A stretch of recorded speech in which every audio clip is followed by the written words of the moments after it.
in the book of Hebrews, the 10th chapter, and I believe it's the 23rd verse, and the Bible says to let us hold fast to the profession, in other words, what we say, to the profession of our faith without wavering, because we know that he that is faithful, who's promised. And so what I want to just briefly talk to you about is this man, the character in the Bible name was Jacob. And Jacob was chosen by God. He was chosen. He was the God changed his name to Israel. But before God had changed his name to Israel, Jacob was at a place. Jacob was at a place where he was about to meet his brother. And let me explain this. The reason why he's going to meet his brother was because he hadn't seen him in a while. It's been a while because really what he did, he had stole his birthright. And because he had stolen his birthright, and so his brother wanted to kill him for so long. But so now Jacob was afraid. He was afraid because he knew he had to meet his brother, but he was afraid. It was his big brother, older brother, but he was afraid. He was afraid because he thought he was going to die. He thought he was going to kill him. And so the night before, or previous before, he was going to meet his brother. In preparing to meet his brother, he had dropped his family off at a certain place. Then he had dropped his servant off at a certain place, and then the Bible says he went a day's journey or whatever, and there was a certain place that he was at. And at this place, he wrestled with an angel. At a certain place, he wrestled with an angel. And at this certain place that he wrestled with an angel, but before he wrestled with the angel, at this one particular place, when he was by himself and he was alone, the Bible said that he was alone. And at that place where he was alone and no one was around, nobody was around at all, he had dropped everybody off and he was by himself. And at that place where he was by himself, that's where he wrestled. An angel came and he wrestled with an angel. And what's wild is that he wrestled with that angel all night. And some of you who listen to me, you've been wrestling with something all night. You've been wrestling with something all night. Literally, and night as far as just your lifetime. You've been wrestling with something all night. You've been wrestling with something. And see, Jacob was wrestling with that angel all night. And the thing about it, Jacob, he said to himself, I'm not going to let you go. Because the angel, he asked him his name, but he asked him to let him go. And Jacob said, I ain't letting you go. I ain't going to let you go till you bless me. And so when it was almost daybreak, the angel looked and he saw this guy ain't going to let go. He going to hold on. And so he touched him. He touched him in his thigh. And what it did, it brought pain. It separated this hip socket where he had pain. And so at this place that you've been holding on to something, it's been inflicting a lot of pain on you. It's been doing some stuff to you. It's been doing some painful stuff to you. It's been doing some hurtful stuff to you. But I want to tell you this right here. There's something that you're holding on to, and it's faith.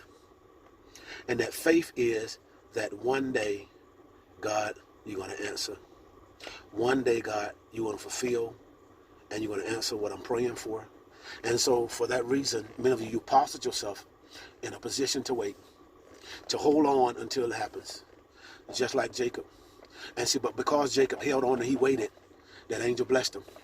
He brought him some pain, but he blessed him. He changed his name. And so there's two things that happen. There's many things that happen, but there's two things that happen in the story of Jacob. In the story of Jacob, God assured him, gave him confidence, let him know that he was protected. You need to know that you're protected, that God's got you. He has your back.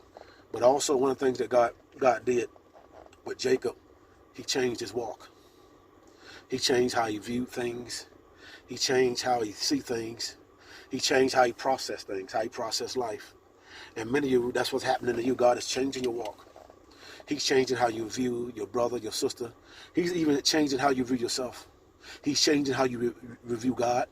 And because of all these changes that's happening, it's a reflection. And it's being reflected in how you think.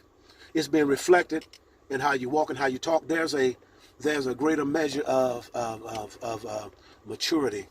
There's a greater measure of wisdom that's settling in your spirit man because you've held on and you was faithful. And see, the thing about it, even the Bible says for us as believers who are doing well, You're doing well in what you're doing, even though it's painful. Even though sometimes people don't understand. Sometimes it feels like you're being used. Sometimes it feels like you're being taken advantage of. But you're doing well. You're doing well. And in that well-doing, don't get discouraged. If you're doing bad, that's another thing. But you're doing good. You're doing well. In other words, you're doing what God has called you to do.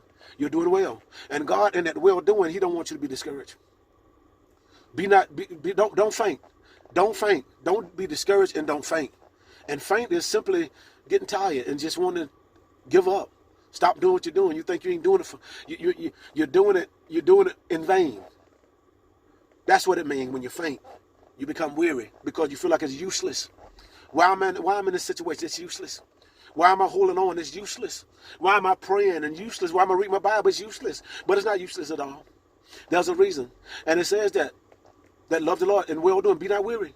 Because in due season, and due season, due season also, there's a dew that comes in the morning, early in the morning, and the dew, what it does is that it cleanses the grass. It cleanses things. And that's what I see, and that's what I focus, and that's what I hear. And there's a due season. And what's happening, God is sending another refreshing. I can see like the dew that's coming, that's resting upon the grass, that's resting upon the earth, that's resting and bringing refreshments, that's resting and bringing cleansing, that's resting and bringing renewing, refreshing, reviving. And so that's what I see. I see a refreshing, I see a renewing, and I see a revival. I see God reviving you. I see God reviving you because of you held on. You held on to your profession. In other words, you keep on speaking. You keep on saying, God, I believe you. You keep on saying, God, I trust you.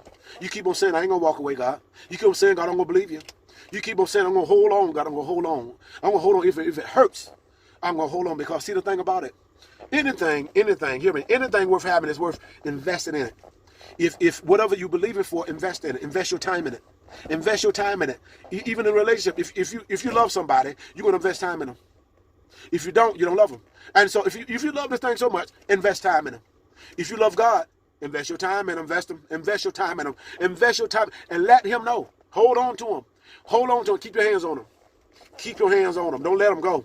Wherever he's going, keep your hands on him. That's one of the things my daughter did. Wherever I go, she try to keep her hand on him. Touch me. Where I'm at. But that's beautiful, though. Keep your hands on him. Keep your hands on him. Because he can feel you. Because he's not forsaking you. He hasn't forgotten you. Matter of fact, he said he's engraving you in the palm of his hand. He's mindful of you. His mind is full of you. Yes, he is. Don't suffer in silence. Stop beating yourself up. And stop beating yourself down. And keep holding on. Keep holding on. And see, the thing about when you hold on, there's going to be things that's going to come to tell you to let go. And that's where some of you are at right now. And the fact that you're trying to hold on, there are some things that keep speaking to you. Even some so-called friends tell you to let go. Tell you don't believe that. Tell you you don't need all that. The devil's a liar. Don't let go. Amen. Hold on. God bless you.